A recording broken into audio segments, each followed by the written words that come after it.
Hi and welcome to the latest Ancient Egypt news from the second week of December. Egypt's Ministry of Tourism and Antiquities has denied media reports claiming the country has increased its entry visa fee from $25 to $45, calling the claims completely unfounded. In a statement, the ministry said no decision has been issued to raise visa fees. It clarified that recent amendments to Law No. 175 of 2025 only set a maximum possible visa fee of $45, and that does not affect the current $25 charge. The ministry added that any future changes to visa procedures or fees will be announced through official channels by the relevant authorities. It urged media outlets and social media users to verify information with government sources and rely on formal statements for updates on visa policy. An ancient Egyptian pleasure boat that matches the description by the 1st century Greek historian Strabo has been discovered off the coast of Alexandria. With its palaces, temples and the 130-metre high Pharos lighthouse, one of the 7 wonders of the ancient world, Alexandria had been one of the most magnificent cities in antiquity. The pleasure boat, which dates from the first half of the 1st century CE, was 35 metres long and constructed to hold a central pavilion with a luxuriously decorated cabin. It was discovered off the submerged island of Antirodos, which was part of ancient Alexandria's Portus Magnus. Strabo had visited the Egyptian city around 2925 BCE and wrote of such boats. These vessels are luxuriously fitted out and used by the royal court for excursions, and the crowd of revellers who go down from Alexandria by the canal to the public festivals, for every day and every night is crowded with people on the boats who play the flute and dance without restraint and with extreme licentiousness. The excavations were conducted by the European Institute for Underwater Archaeology under the direction of Frank Goddio, a visiting professor in maritime archaeology at the University of Oxford. He said, "It's extremely exciting because it's the first time ever that such a boat has been discovered in Egypt. These boats were mentioned by different ancient authors like Strabo, and they were also represented in some iconography. For example, in the Palestrina mosaic, where you see such a boat of a much smaller size with noblemen hunting hippopotami, but an actual boat has never been discovered before. While that mosaic depicts perhaps a 15-metre boat, this one is far larger, judging by its well-preserved timbers, which also span a breadth of about 7 metres. It may have required more than 20 rowers. It had been lying only 7 metres under the water and 1.5 metres under the sediment. Goddio's initial assumption was that there were 2 ships on top of one another, because the construction type was so strange. He added, the bow is flat and the stern is round, to be able to navigate in very shallow water. Goddio's most ambitious projects have been conducted off the coast of Egypt, in Alexandria's eastern harbour and in the Bay of Abusir. In partnership with Egypt's Ministry of Tourism and Antiquities, he's explored a vast area since 1992. In 2000, the ancient city of Thonis Heraklion and parts of the city of Canopus were discovered in the Bay of Abusir, one of the greatest archaeological finds of recent times. 2 colossal statues of a Ptolemaic queen and king are among spectacular treasures that have been retrieved so far. In 2019, Goddio and his team found a wreck in the waters around Thonis Heraklion, whose unusual details matched the description of another ancient Greek historian, Herodotus. The latest discovery lies less than 50 metres from the site of the Temple of Isis, which Goddio has been excavating.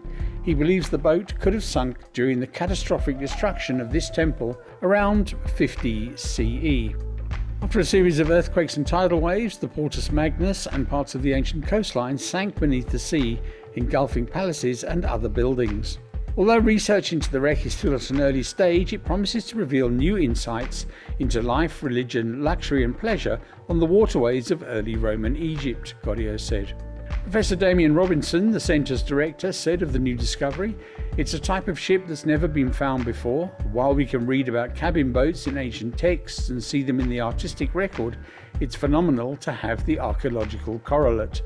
The wreck will remain on the seabed, Goddio said. "We are following the regulation of UNESCO, which considers that it's better to leave the remains underwater. Only a tiny percentage of the area has been explored so far, and excavations are due to resume." A major archaeological discovery has emerged from the Abusir necropolis, where the Italian mission working at Abu Ghurab has uncovered extensive remains of the Valley Temple belonging to the solar complex of King Nefertari, one of the 5th dynasty's most prominent rulers. The mission, led by Massimiliano Nuzzolo and Rossana Pirelli of the universities of Turin and Naples, revealed more than half of the long-lost structure, an unprecedented achievement in the study of Egypt's sun temples. The excavation confirms that the newly discovered building remains are a monumental complex exceeding 1,000 square meters, distinguished by a unique architectural plan that places it among the most significant valley temples in the ancient Memphis region. Mohammed Ismail Khaled, Secretary General of the Supreme Council of Antiquities, the SCA, described the find as a milestone in the exploration of Egypt's 5th dynasty, noting that this temple is only one of 2 sun temples that have been definitively identified to date. He recalled that German Egyptologist Ludwig Borchardt first pinpointed the site in 1901, but high groundwater levels prevented excavation for more than a century. Recent work has now revealed the temple's entrance, which had been buried beneath nearly 1.2 meters of Nile silt. Archaeologists uncovered the original floor, the base of a limestone column, and parts of a granite column believed to belong to the structure's main entrance portico. Additional finds include segments of the original stone casing lining the passage between the entrance and the causeway, as well as several architectural elements still in their original positions, including granite door frames and lintels. According to Nuzzolo, last season's excavation yielded a complete quartzite gateway in excellent condition, along with the remains of an internal staircase leading to the roof, suggesting the presence of a secondary entrance in the temple's northwestern sector. Current excavations have also brought to light a sloping ramp that likely connected the temple to the Nile or one of its ancient branches. Early evidence indicates that the temple extends northward, consistent with the architectural layout of 5th dynasty royal complexes, such as the Valley Temple of King Sahura. The mission also uncovered an array of artifacts, including 2 wooden pieces from the ancient Egyptian game Senet, regarded as a precursor to modern board games like chess. Pirelli highlighted the discovery of a massive stone threshold inscribed with a hieroglyphic calendar detailing the temple's religious festivals, as well as references to King Nefertari himself. The team also found finely carved limestone fragments and a considerable quantity of pottery, spanning from the end of the Old Kingdom to the early Middle Kingdom, with most pieces dating to the First Intermediate period. Preliminary research suggests that after the temple fell out of use as a royal cult site, it was repurposed as a small settlement inhabited during the First Intermediate period. This transformation offers rare insights into daily life in the Memphis region during a period often regarded as poorly documented. The Italian mission is set to continue its work in upcoming seasons, aiming to reveal further details of this significant archaeological site and enhance the understanding of how sun temples developed and functioned in ancient Egypt. Late last week at the Egyptian Museum in Tahrir Square, history came to life as Egypt and Italy celebrated their ongoing cooperation and archaeological ties by inaugurating an exquisite photographic exhibition relating the story of Queen Nefertari, beloved of the ancient Egyptian king Ramesses II, and her extravagantly decorated tomb located in the Valley of the Queens on the west bank of the Nile at Luxor. Secretary General of the SCA, Mohammed Ismail Khaled, and Italian Ambassador to Egypt, Agostino Palese, officially opened the 3-month exhibition entitled Nefertari, Reviving the Beauty of the Most Beautiful, the Tomb and Its Story, in a ceremony also attended by former Minister of Antiquities, Zahi Hawass, the Egyptian Museum Director, Ali Abdel Halim, international archaeological experts, and key museum leaders from both Egypt and Italy. The exhibition highlights the world-famous tomb of Queen Nefertari, one of the most splendid pieces of ancient Egyptian art, by displaying rare photographs revealing its unmatched beauty. It records decades of archaeological cooperation between Egypt and Italy and behind-the-scenes stories of restoration work on the tomb. Khaled expressed his enthusiasm during the opening ceremony, describing the Egyptian Museum as a living testament to Egypt's cultural legacy, and noting that the strong public turnout at the exhibition revealed just how deeply it remains woven into Egyptian consciousness. People are not only visiting the Egyptian Museum, he said, they're affirming its place among the world's great cultural landmarks. He added that a comprehensive revival plan for the building will soon be unveiled. Agostino Palese spoke warmly of this shared journey during the exhibition's opening ceremony. He described the event as part of a broader celebration of Egyptian-Italian archaeological cooperation, an alliance that, he noted, forms a vital pillar of Italy's cultural diplomacy in Egypt.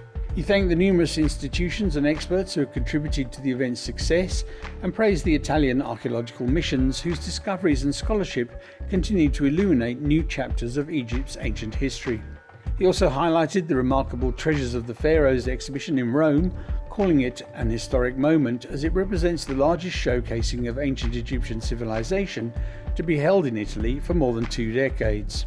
Throughout the opening ceremony in Tahrir Square, the speakers repeatedly emphasized the strategic importance of the Egyptian-Italian partnership, especially in the fields of restoration and scientific research. The restoration of the tomb of Nefertari, widely regarded as one of the finest achievements of international conservation, was cited as a shining example of what collaborative expertise can accomplish.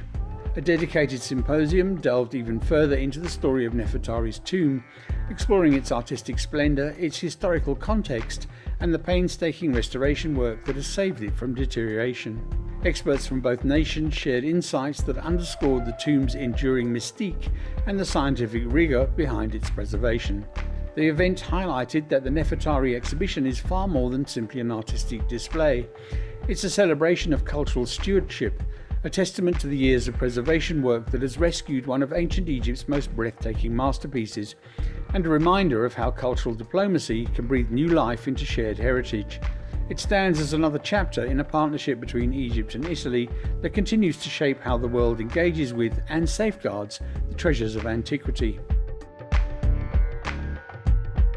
And finally, over the weekend, 2 colossal alabaster statues of King Amenhotep III have been reinstalled at their original location in his mortuary temple on Luxor's West Bank, following decades of careful restoration, reassembly and scientific conservation, marking a landmark moment for Egypt's cultural heritage. The unveiling was attended by Minister of Tourism Sherif Fati during his visit to Luxor to inspect several archaeological sites. The ceremony marked the culmination of nearly 3 decades of work under the conservation project of the Colossi of Memnon and the mortuary temple of Amenhotep III, one of the most ambitious heritage preservation initiatives in modern Egyptian archaeology. These works represent a major achievement in preserving and reviving one of the most important landmarks of ancient Egyptian civilization, Fati said. They reaffirm Egypt's commitment to protecting its cultural and archaeological heritage according to the highest international standards. Fati highlighted the dedication of all those involved in the project and described the results as a significant accomplishment. He also praised the long-standing Egyptian-German cooperation as a successful model of international partnership and expressed hope that this collaboration would continue to support heritage preservation in the coming years. He thanked the workers at the site, noting that handling thousands of tons of heavy materials underscored the scale of the challenges, and praised their dedication and professionalism in completing the work to a high standard.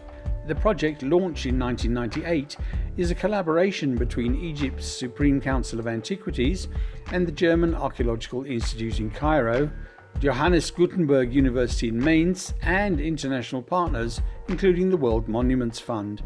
Its goal has been to rescue, document and restore what remains of the mortuary temple of Amenhotep III, known in ancient texts as the Temple of Millions of Years. And that's it for this week. This news podcast is brought to you by Ted Laux and GNT Tours.